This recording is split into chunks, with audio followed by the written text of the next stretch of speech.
All of this was bought with my own money. None of this is sponsored. I should make that abundantly clear. And neither was the Warhammer 40k video as well. And if I were to have anything that was free product sent to me, I would immediately disclose that as a matter of both ethics and legal principle. When hobbyists get to a certain age, they start yearning for the historicals.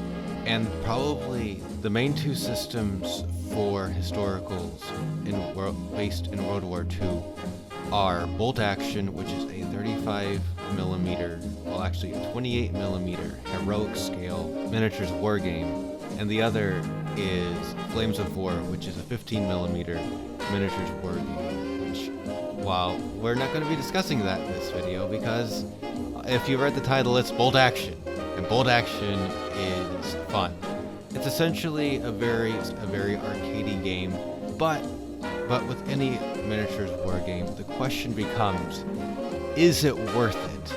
Is it worth it to get into, and what value does this starter set bring? And so I chose the British 8th Army, because honestly, that's probably one of the most underrated, least talked about theaters of the Second World War outside of, say, the Anzac campaign and the Pacific, which is a totally other thing. But the thing about that is, in all honesty, it also provides a clear window into what other manufacturers are offering for their bundles to get into the hobby, as opposed to, say, Games Workshop. Because Games Workshop, while it is the 800-pound gorilla in the market, it's not the only competitor.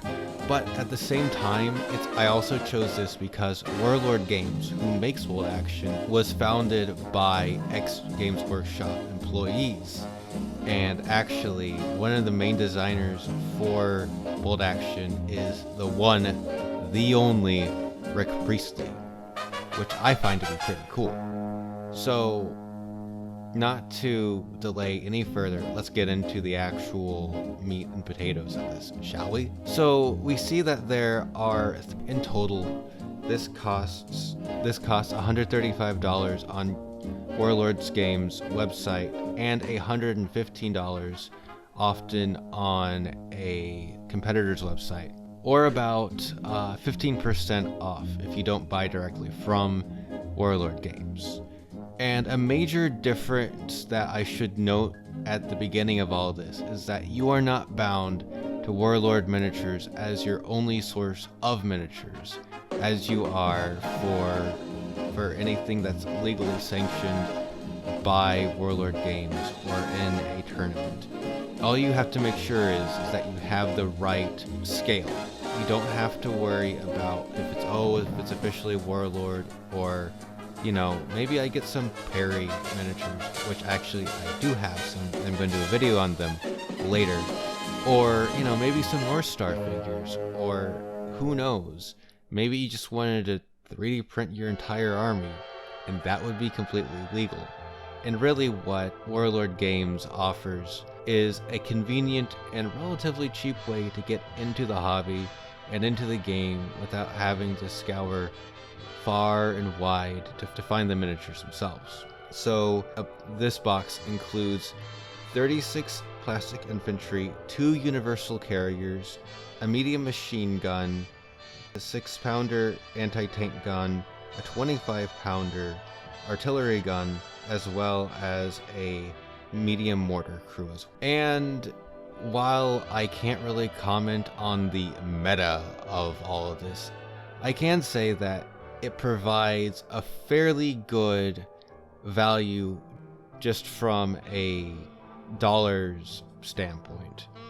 So it would cost, if you were to buy everything separately from Warlord Games, it would cost you $201.31. Or if you were to buy everything third party at a 15% discount, it would cost you $174. This is the first and biggest reason why Bolt Action, this is a good value proposition, and it's not filled with with a bunch of chaff and a bunch of filler.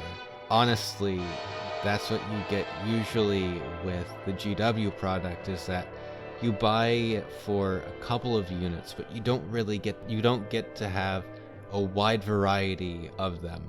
What you will need, though, to round out an army is a rulebook, an army book, and if you're going to go with the British 8th Army, you'll either need to get the Duel in the Sun campaign book or the Western Desert campaign book. But at the same time, those are ultimately optional. What you will definitely need is the main rulebook for the 2nd edition and the Armies of Great Britain rulebook as well. So you would tack on another $120 if you bought exclusively from Warlord Games and got all 4 books, or around $105 if you were to buy things via third party. However, you would need 3/4 of the books to have a campaign. And at the same time, if you were to buy this for a group, only one of you would need the campaign books, and probably one would only need a core rulebook as well. And so the value proposition becomes higher or lower depending on what your individual situation is. The actual construction of the miniatures inside the box are honestly of mixed quality. What I mean by this is the fact of the matter is that, like, while they are good miniatures, like they're well designed, they're well sculpted, you get a bunch of options for the heads, which is really nice because I can either have a Punjab, a Sikh, a regular Tommy, or I can have an SAS, or I can have a Scots division. So you get a bunch of different variety for what you're given. And then you're also given 3 full strength squads and then 1 under strength squad, which obviously you're supposed to reinforce via a division or buying another box of infantry. But that's a discussion for another day, because I don't want to get into it at this moment, because it's really not that important, in all honesty, for a starter set to completely round out your army. The biggest problem I have with the action poses for some of the miniatures, they easily fall over, and so you have to prop them up against something. The other major complaint I have is that for the artillery pieces, they're not even given instructions. What they're given, they just give you the bag, and they're like, here, go assemble it. And so in order to get any instruction, you actually have to go online to Warlord's website, which they have free diagrams, thankfully, and then you can suss it out from there. I made an Amogus joke. Yeah. And then the other thing is that even with the instructions that they give for the universal carriers, they're still very basic instructions, which on one hand, that's great, because that means that it should go well together very easily, but you actually have to pay attention to the instructions. While, in all honesty, on a GW sheet, I hate to say this is one of their major pluses in my opinion, is that you can really intuit what needs to go where and how, and with this, that's just not the case. You have to know where X, Y, and Z goes, because otherwise you just might mess something up. Something also to mention is that this is a mixed box. It includes both plastic and metal miniatures. And so this might be your first experience painting up some metal miniatures. And I'm here to tell you that it's not that bad. It's actually pretty easy. The only thing is that you might need to prime your metal miniatures a little bit more than what you're used to, and you'll be fine. It should also be noted that there are stat cards and water slide decals given for the universal carriers, which is nice that they're doing their job in providing that for the player base. And also basically casualty markers for them as well. And while I could simply say, oh yes, this is a great value, 10 out of 10. I'm going to just say, if you're interested, go out and buy it. I'm not going to, because there's one other thing that I need to address, and that is the fact of the matter that because this is a miniatures agnostic game, you can technically buy things cheaper and in different ways. What this box set does, in all actuality, is that it allows for a player to get into the game in a very compact way. Because I could buy a couple boxes of Perry miniatures, buy some Rubicon vehicles, and be set. But then I could also counter with, there's also the availability, because of Brexit, there's an availability shortage of various suppliers, both for Warlord and for other manufacturers, because a lot of these guys are based out of the UK themselves. So it's kind of hard to, and so you have to keep that in mind. And I'm pretty sure for the foreseeable future, it's going to be kind of rough. And so this box set is, in essence, this box set is convenience. It's convenience of building an army, of finding the pieces, finding the models and the units necessary, and then also the convenience of finding the various infantry and the various units you want on there. And so it's not just, oh yeah, this isn't simply a proprietary game like it would be for Warhammer 40,000.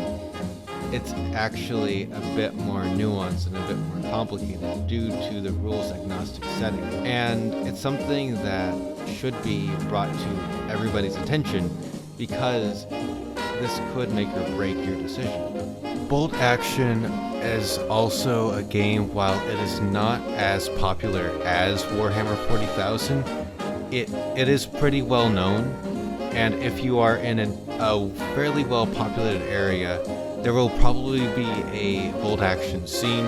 It is also something that's probably below or around the popularity of Infinity as a war game. The actual gameplay is fairly simple once you know what you're doing, and that boils down to, again, the much more arcadey feel of the game, because all rifles do the same thing, all pistols do the same thing, X, Y, and Z do the same thing.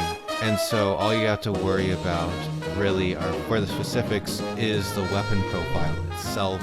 The only thing that really separates them in that case is the various special rules that you can have. And the other thing is that the main gimmick, the other thing that you'll need to get are order dice, which technically aren't necessary because you can use anything, but it's a good idea to get some order dice because it's easier than just getting regular dice. It's a convenience factor. It's not specifically necessary. It's just nice to have. Looking back, and I was getting into the hobby, I would actually say yes, this is a good deal and I would definitely buy it. Would I buy this set again? The answer is no, because I have the infantry I need. I have a good start. However, what I would buy is I would buy more vehicles to give myself more variety. And if I hadn't bought my box of Perry miniatures, I would probably buy another box of infantry and then buy a command staff. And so I'll list the pros and the cons all together. And so instead of giving a arbitrary number, I'm actually going to give this a grade, and that grade is a B+. It's an above average bundle with fairly solid variety, not much bloat, and what you do need to buy is honestly a little bit more subjective than what it is whenever you're buying stuff for Warhammer 40,000 or Age of Sigmar. And the fact of the matter is that Warlord games aren't just simply bundling things together and trying to hit an arbitrary limit. It feels more like they're trying to actually encourage players to really get into the war game and into the hobby. And so my final grade for this product is a B+. Before you go, don't forget to please like, comment, and subscribe. Anyways, this is Frontiers Horizon signing off, and until next time, stay frosty.